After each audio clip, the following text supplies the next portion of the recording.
at the Take the Hill Mastermind, we are basically talking about generally either personal goals or professional goals that we want super high accountability on, right? So we want to set a plan, big or small, doesn't make a difference. Personal or professional doesn't make a difference. And you kind of enlist support of myself and Candace and your other colleagues that are there to make sure that you get it done. And then we support you along the way. Now, today, for example, we talked about some investment stuff. So every once in a while, guys, just remember, like, there are so many things in this business that you will eventually learn. And whether it's paying attention to the group chat or hopping on a class that you're of a topic you're unfamiliar with, or just saying to myself, hey, I'm a realtor, so I better get smarter today, and learning something about investments or other things, this can really help propel you and help grow your database, okay, and your business at large. So thank you again to everyone that hopped on this morning. Okay, I got a couple of questions for you guys. The first is, I know yesterday we talked a little bit about missions, right? And we talked about what was the whole purpose of our real estate business. And in other words, why is, I'll pick on one or two of you, but for illustration purposes, but why would somebody go and work with Melissa if Michael's also a realtor? Right? What's unique about Melissa and the experience that I'll have with Melissa through the home buying or selling process that's going to convince me that she's the best person for the job, right? And by the way, it's generally not, I sell a bunch of homes, so would you like to work with me? That's a what, right? And from our presentation with Aaron Kaufman the other day, we learned that people don't buy what we do, they buy why we do it. Right? So when you go into a listing appointment and you start rattling off all of your accolades, the listener is saying, isn't this meeting supposed to be about me? Right? And that may not be all that attractive to the prospect, right? What the prospect generally wants is specific questions and specific information about their life and their goals. And the agent should just be the facilitator. Okay. And oftentimes, like, I've been chosen many times over much more productive agents because I asked the questions and I had a genuine interest in their situation rather than just moving them from place to place because that agent had a lot of files. Does that make sense? Okay. So did anyone give any thought to the mission of their business, or what's so unique about you and your work? Why would somebody choose you over somebody else? Are you able to put that into words? Anyone want to speak on that?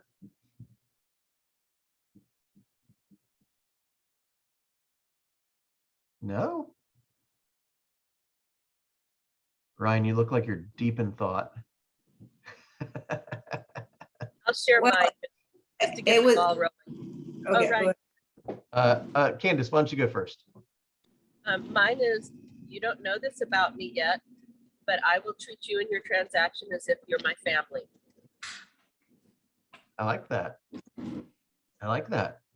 Now, okay, so let's back up for 1 second. Okay, now let's pretend like you don't say that. Okay, and you go into an appointment with that person, and that person has no idea that's what you're thinking and how you operate, and that's 100% of the way you're thinking and operating. If you don't share that with them, they don't know, right? They think you're just some other agent who just wants a new paycheck. So I cannot express to you how important it is to share with your prospects why you do what you do, right? Who was at Aaron Kaufman's KW Effect presentation the other day? Okay, cool. So let me I actually was listening to it on my way back into town. I've seen it 100 times though, so I'm very familiar with one of the things that he usually says, which is, did he use the analogy of the two listing agents go and speak to the prospect, right? Listing agent one says, on the listing appointment says, I'm here, I sell the most houses in the neighborhood, And the reason why is because I'm super experienced and I've helped a lot of families. Don't you want to work with me? Right. And that was one approach. The other approach is, I'm driven by something deeper than helping buyers and sellers with their transaction. I'm looking for clients for life so that I can help them build wealth through real estate. The way that I do that is by studying the market daily, communicating with my sphere daily, right? So I can look for opportunities and help educate my clients so they can make great decisions. I happen to sell the most homes in the neighborhood. Would you like to work together? Which is more powerful, right? People buy why you do what you do, not what you do. So it's super important to be able to put that stuff into words. Ryan, do you want to add something? No, well, I haven't quite figured out, but this is good stuff. It was more one of the, I think it was, and it's along this line, but it was one of the One Thing podcasts that happened to be yesterday, but it was about kind of the same kind of thing. Like when you're talking to customers, you don't ever talk about your value. You gotta, really focus on their value, and your mission statement, and what you say to them. They could, like you said, they could care less how many homes you sold and how awesome you are. Like, how are you going to make them awesome? Right. How are you going to make them feel? Right. So for a lot of us on the call today, we actually haven't sold hundreds of homes, right? But they don't care about that stuff. They just want to be heard and they want to be protected and they want to have fun, right? So if you can hear them and you know how to protect them and you're fun to be around, you're going to get plenty of business. Does it make sense? But you have to have the courage to go out there and start the conversation. That makes sense? Okay, anyone else have any, after further reflection on week 1 and week 2, does anyone want to share? Does anyone have any questions or comments or feedback before we move into 3 and 4? Nope. I do. Okay, Greta, yeah.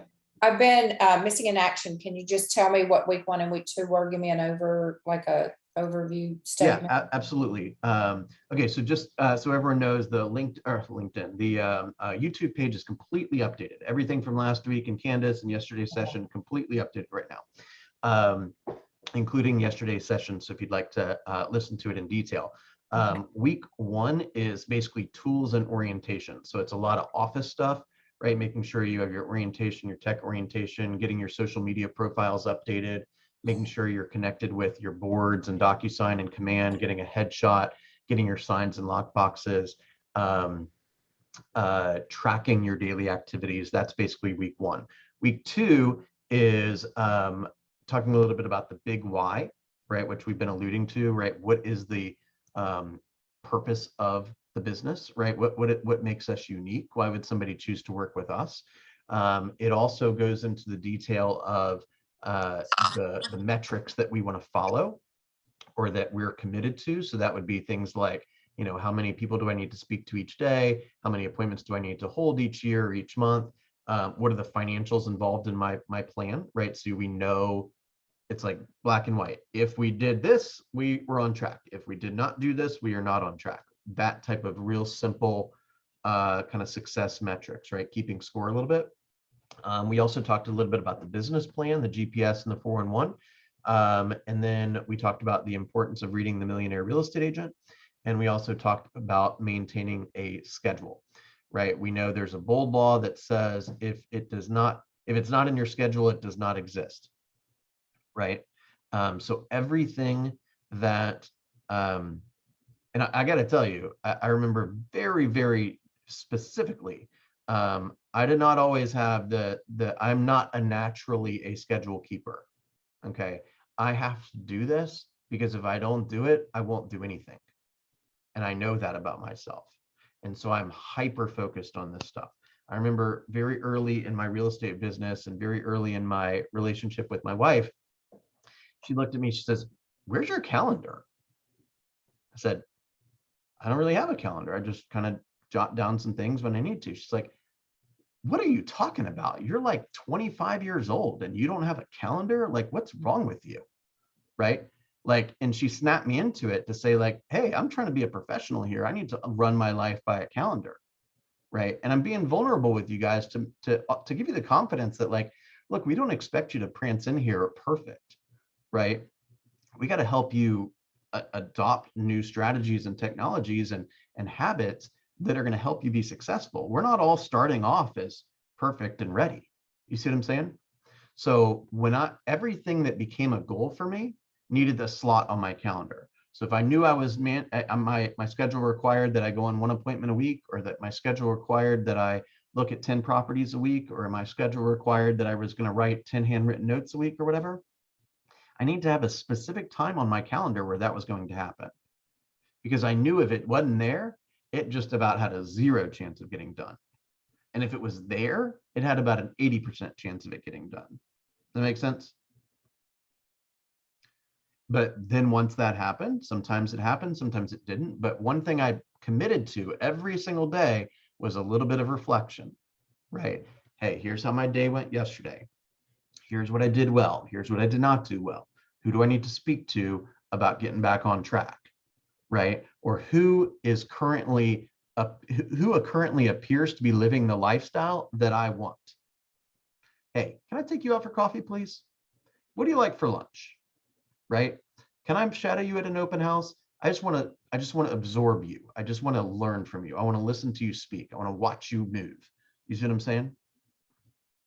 It's like it's our version of like watching game film, right? You want to be a great cornerback? Go watch great cornerbacks, right? Watch the way their arms move. Watch the way their legs move. Study it, practice it over and over and over again. Does that make sense? All right, any thoughts on that? Okay, let's do a little talking about week 3. I'm gonna, this, just so you know, this is a very much a living document right now. I will post this in the announcements page. I'll actually post it in the help page in 1 second. Okay, so week 3 is the database and pipeline targets. Okay, so a lot of us have heard this before, but I want to make sure that it really, really sinks in. Okay, that it really, really sinks in. So we know the database should be comprised of every single person that we want to have an ongoing communication with in the future. And it's likely because there is a chance that they may come to you for a real estate need, and you want to communicate with them over time because they are somebody that you would like to help in the future. So if you look at your cell phone and you see somebody's name and you're like, every time I hang out with this person, I get pissed off. And they're rude and they're condescending, and I never leave there satisfied and happy whenever I speak to that person. Is that somebody you want to do a real estate transaction with? Not likely, right? So take them out of the database and quit thinking about it. Go meet somebody else, okay? We have an opportunity to choose who we work with and when we work and where we work, okay?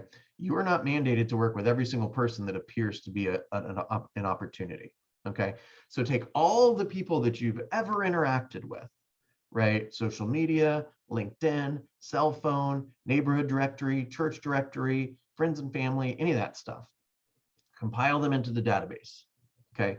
If you have not taken that step, you should probably just get off the call right now and go start it, okay? It's that important, okay? That is critical. We've got to amass all of those people in one place so we can begin to communicate with them professionally, okay? What we believe, according to our research, okay, is you should have for every 16 people you have in your database that you communicate with appropriately, which in KW speak is 36 touches a year, okay, then you should have 1 sales transaction a year from that, okay? All right, so let's just do some really quick math because I want to make sure for those that have heard this, listen again. For those that have not heard this, this is a very important 30 seconds, okay? What we find in Metro Atlanta right now is the average sales price is $350. You multiply that by 3%, that's $10,500. Everyone with me so far? So your average commission check, and it really for the last handful of months, Roswell's been way above this, but the average is $10,500 per sale. Okay. If it just requires 16 people that you communicate with each, throughout the year to have that one sale, then we just need to divide 10,500 by 16, and we find that to be $656. So what that's telling me is that every person that you go out into the marketplace and add to your database, so as long as you continue to commit to communicate with them 36 times a year, that should be worth $656 per year. So when I say go find some people and build your database, that's the financial awesomeness behind it. Does that make sense? You go and you find somebody who doesn't have a real estate agent or doesn't have a committed relationship with a real estate agent, and you go put them in the database and then you communicate with them systematically, that's worth $656 a year. Does that change the way you approach your day and going out into the public and meeting people? Michael, are you experiencing an aha right now?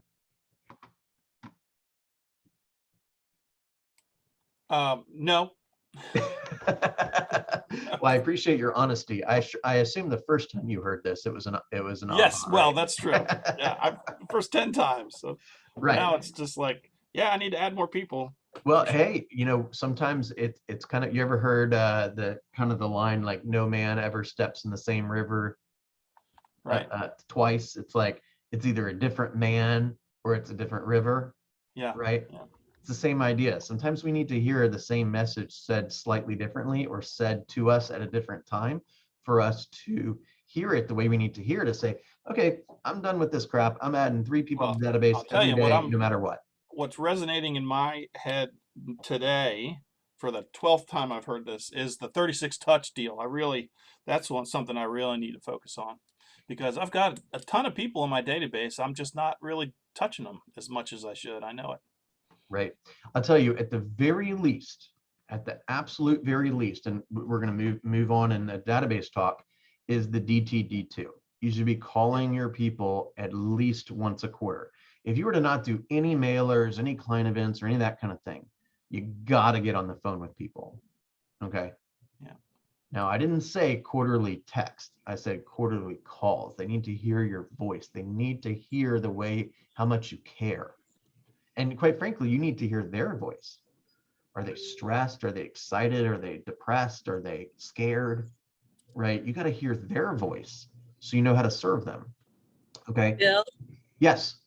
I will do a mastermind workshop or a 36 touch workshop if I have 10 people that commit to show up, and we'll ask for the best dates and times. But I'm committed to that so we can all get our 36 touch up and running, because it's that important. I love that. Thank you, Candace. So you were speaking a little softly. Candace is open to doing a workshop as long as 10 people minimum RSVP and attend to make sure that not only we teach you about the 36 touch options and plan, but that we actually get it in place, right? It's more of a workshop than y'all sit there and let me talk at you for an hour. Okay. Okay, so DTD2. Can I ask a quick question relating to the DTD2? Like, what's everyone's, I guess, philosophy on when you're calling people and you get their voicemail? Are you leaving a message about that? Or are you saying I'll call you back? Like, what's the best? That's a great question. That's a great question. I would venture to say that if you asked 100 agents, you'd probably get 102 different answers. Okay. But right, that's what I want to know, like what works for people, because I'm kind of stuck there not knowing how to handle that the right way. The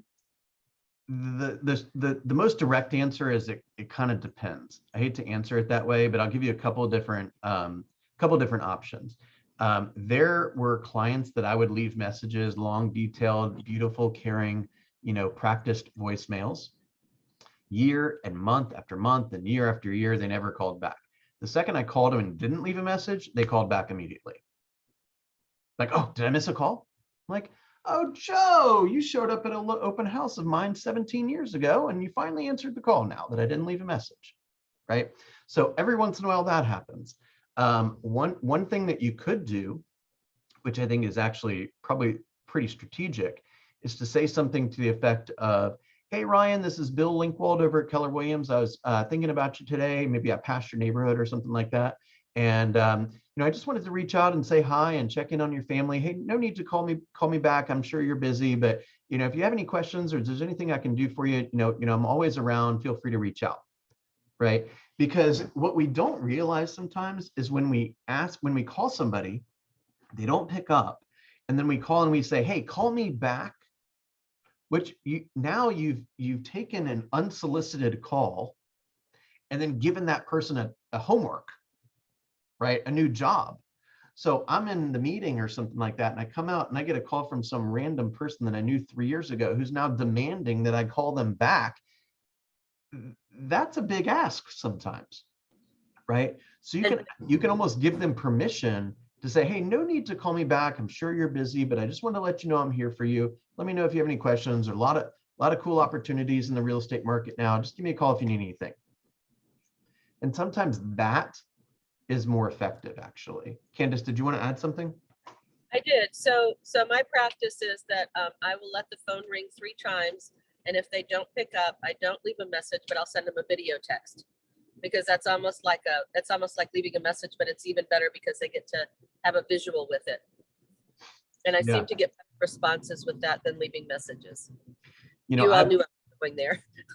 I've done things, and I over time I developed pretty strong relationships with my clients. So I don't, I wouldn't recommend doing this with everybody, but there were times when I would just text them and say, "Is this still your number?" or "Hi," or something like that. Especially with somebody that I didn't know that well, maybe they were an open house guest. I'd be like, "Is this still Joe's number?" or something like that, where they're like, yeah. And I'm like, oh, well, this is Bill. I met you at an open house 6 years ago. Are you still in the area? Whatever, right? So sometimes you just need to poke them a little bit to like wake them up, and then you'll try to deal with a conversation. You see what I'm saying? So there's no perfect solution, right? We are courting. Every person that we court is 100% different from the next guy. Know what I mean? The purpose, though, just so you know, of the purpose of DTD2 is to conquer what they call reluctance, right? So call reluctance would be, oh, at the end of that transaction, the place wasn't cleaned properly and they were a little upset, so they probably don't want to hear from me. Or call reluctance would be, I was in chemistry class with them 10 years ago and we haven't talked since. It'd be weird if I called, right? Stop that. If their name ends in a certain letter, just call them. It's going to be weirder tomorrow. See what I'm saying? Just call them. Okay. You know that if you're good at what you do and you either know the answers or you know somebody who knows the answers and you're a person of integrity, then you're not trying to do anything to them that they don't want done to them. You are providing help. You are showing you care. You are asking to be their partner. And with that in mind, there's no reason why you shouldn't call. Because if you don't call, they may work with a lousy agent and you like them and you don't want that to happen to them. Make sense? I think that was a bit of a long-winded answer, but I gave you a couple of different kind of philosophies about it, right? Okay, cool. So let me make one specific nuance to my stat from earlier. So 16 people in your database communicated with a 36 touch should yield you 1 transaction a year. Okay. What I'm referring to is local METs. Okay. So if you have a lot of people in your network from a different city or different state, doesn't mean they shouldn't be in your database, but that should basically be gravy, right? So if you have 100 people from New York in your database and you have 6 people from Atlanta in your database, you should be thinking of your database as 6, and you need to grow the local METs. Everything from elsewhere is just gravy. Make sense? Okay. We want to remind ourselves of our daily and weekly standards. right? So we know, hey, we have this financial goal, so that requires 11 calls per day. Okay, so, or I'm sorry, 11 contacts per day. Okay, so if I check in on you and you say, well, I made 50 calls, but I only talked to 3 people, the fact of the matter is you only talked to 3 people and your goal is 11. So if you don't talk to 11, you're not going to be on track. So you can't call up the cell phone company and say, hey, I made a lot of calls. They just never answer the phone. So is that okay? Do I need to pay you this month? It doesn't work like that. We need to talk about the result, right? So if it takes you an hour to get the result, great. If it takes you 6 hours to get the result, that's the facts. We either need to get better numbers or better scripts or something, but we need to increase our conversions so that we can get the appropriate result. Okay, and this is primarily for newer agents, but of course you can catch up with this if you haven't done this. But our suggestion was to add 100 people to your database that week, right? Go find 100 people that you're in relationship with and get them in the database, okay, and begin to communicate with them. And then from Bold, we have what we call a care call conversation, which is essentially just checking in on them, right? Letting them know that you're available and that you wanted to see how their family was. Remember, guys, not to depress you all, but is it fair to say there's a lot of crazy stuff kind of going on in the world right now, right? A lot of people are really hurting. They're hurting mentally, they're hurting financially, they don't know if they're in the right job, or they're worried about getting COVID or something. Like, people are stressed out. Like, people appreciate a care call more than ever right now, right? Just somebody who's calling to say that you're thinking about them, right? Not to throw up, I'm in real estate, send me all your referrals. It's asking a bunch of questions of them to see what's on their mind and what's most important to them right now. I've said this 100 times in here. Guys, we're basically just really well-paid concierges, right? We're just in the business of finding people's problems and fixing them, right? Sometimes we get paid, sometimes we don't get paid. If you do it with enough people, you'll make so much money you don't know what to do with it. Does that make sense? Okay, that's basically week 3. Okay, we've also I would probably wouldn't put this so much in week 3, but just another quick note that you guys can have in the back of your mind is it's important to segment your database as well, right? So we've done a couple of videos on segmentation of the database, and I'm not staring at my notes right now, but just off the top of my head, a couple of ways to segment your database are local and not local, right? Or in area or out of area. I think it's important to have a category for renters or people that do not yet own property. I think it's important to segment past clients or VIPs, right? People that are, kind of would go out of their way to support you. And those are the people that you really, really want to pour into. I'm trying to think if there's any other really good classifications. You can also tag them based on the DTD2. So let's leave it at that. And then the fourth thing, or fourth week, I should say, is what I call process review. So that is essentially, I got a seller, now what? I got a buyer, now what? Somebody's talking to me about possibly listing their house. What am I supposed to do next? And what am I supposed to do after that, right? So it's really helping the agent make sure you understand from A to Z what this process is going to look like, right? What questions should you be asking at the beginning? How do you gather the information? What do you do with the information? When this happens, what happens next, etc. So in the Google Drive, just to remind you, we have both buyer checklist and seller checklist.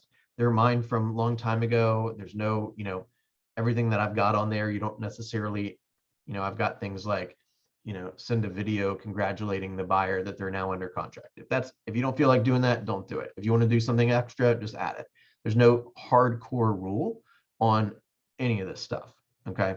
But it's fair to say that each of us has an intention of helping a buyer buy at some point in the future. Is that fair? Every person on this call likely has an intention to help a seller at some point in the future, right? So these are things we better understand.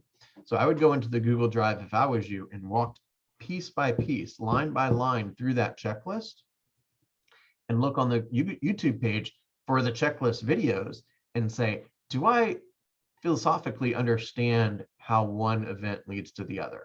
Do I understand, what happens when we go binding? Okay. Immediately after binding, we need to send the paperwork to the attorney. We send the paperwork to the lender. We call everyone involved and introduce ourselves. We tell the buyer what's happening next. We hire the inspector. We could do this and this and this and this and this.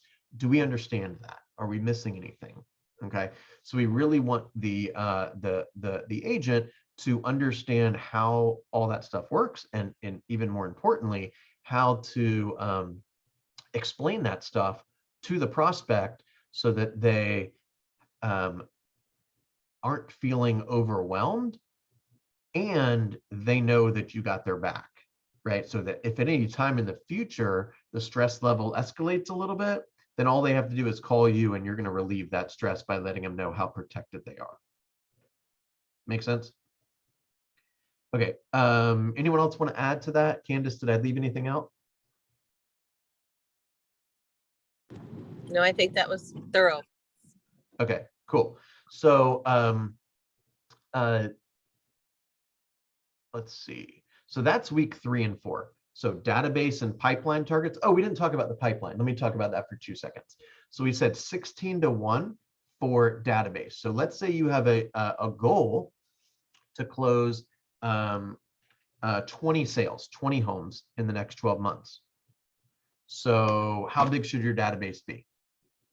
Minimum.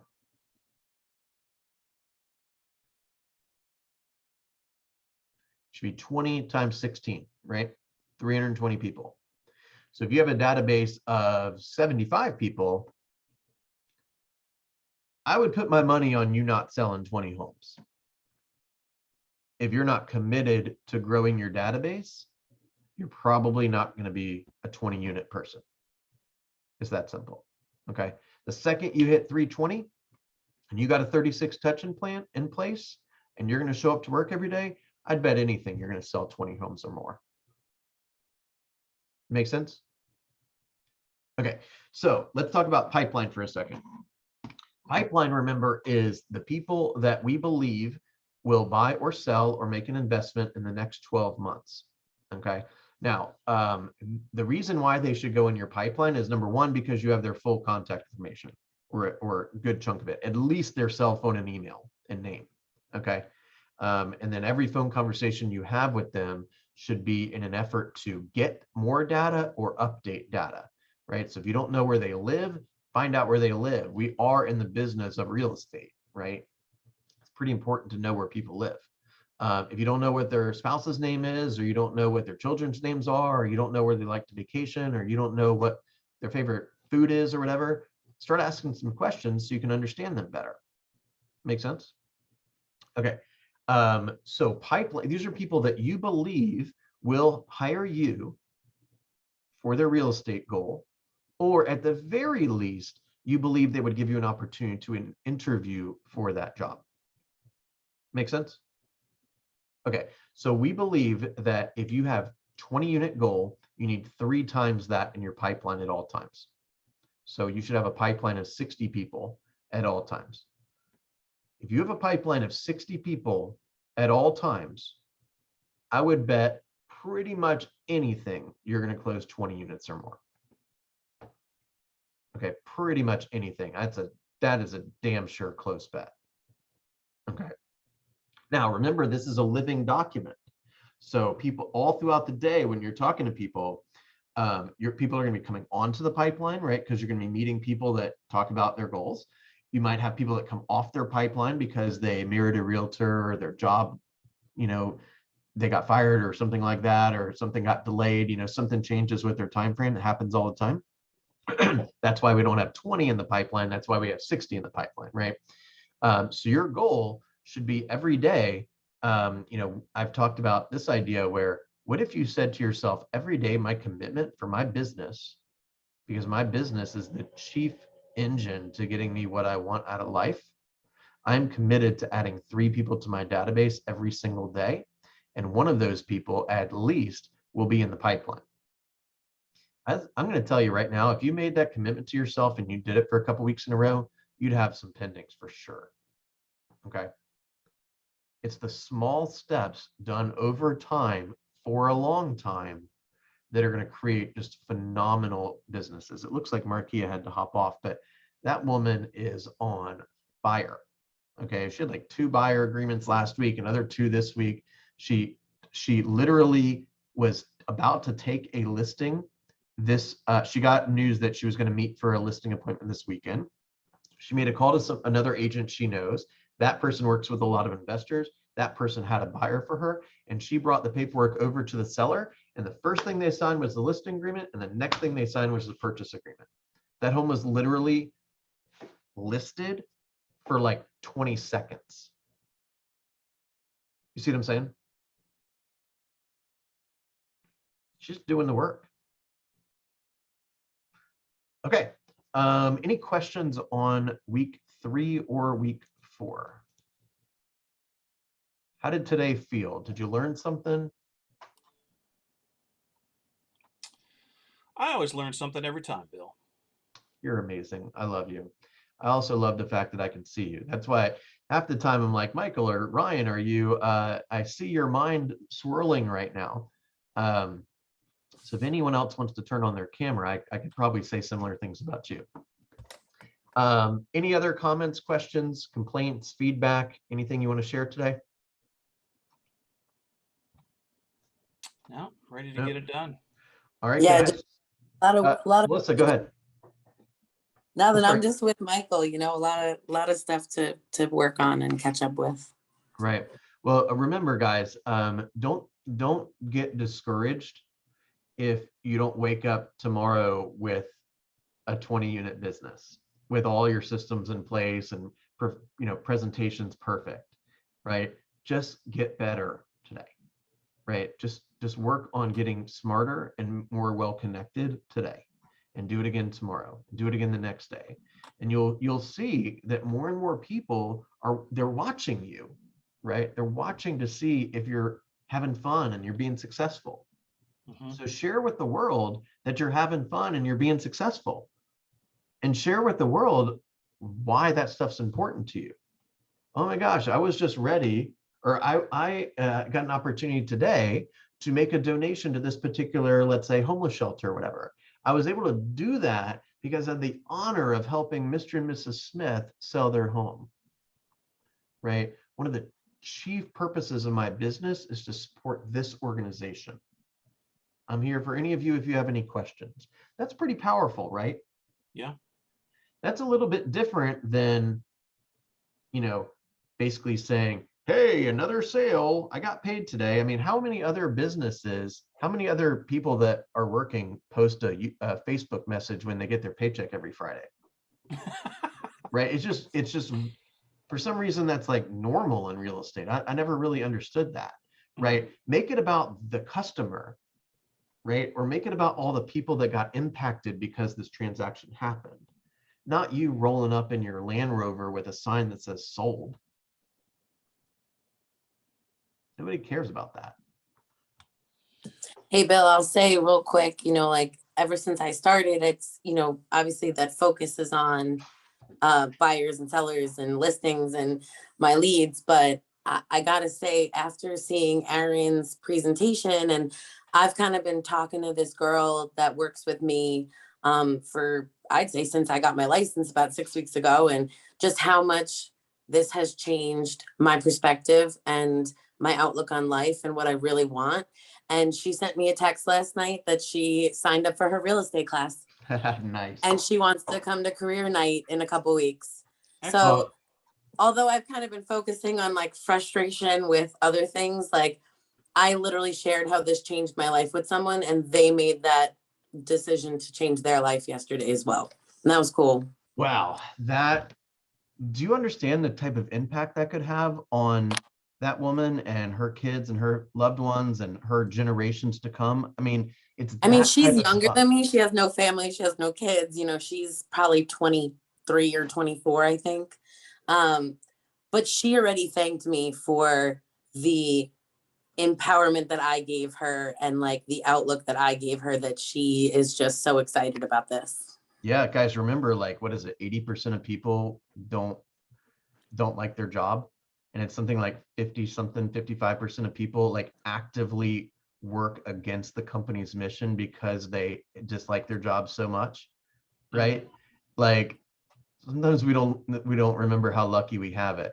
Just a really quick note, Melissa, if they are curious about real estate, we send them to Career Day. If they've enrolled in school, they need to meet with Robin. Okay, so let's get them in front of Robin or Yep. Audrey as soon as possible. They're beyond Career Day at this point. If they've laid out Okay. the money for school, they deserve a one-on-one meeting. Okay. Beautiful. If they're Yep. just curious, we send them to Career Day. Make sense?